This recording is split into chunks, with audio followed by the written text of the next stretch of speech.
ராமநாதபுரம் மாவட்டம் ராமேஸ்வரத்தை அடுத்த மண்டபம் மீன்பிடி துறைமுக பாலம் உடைந்து தண்ணீர் லாரி தலைக்குப்புற கடலுக்குள் கவிழ்ந்து விபத்துக்குள்ளானது. கடலுக்கு மீன்பிடிக்க செல்லும் மீனவர்களுக்கு தண்ணீர் வழங்க சென்ற லாரி துறைமுக பாலத்தின் வழியே சென்றபோது திடீரென பள்ளம் ஏற்பட்டு அதன் நடுவே லாரி கவிழ்ந்து விழுந்தது.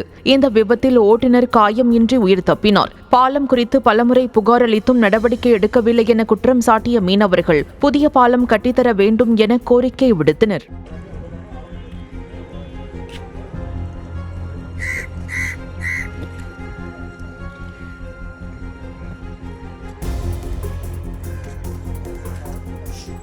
அவர் வராரு, அவரை நிறுத்தி சொல்லுங்கப்பா.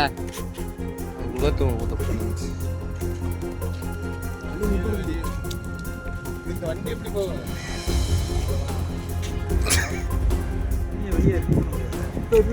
ஓப்பனிங் ஏதாவது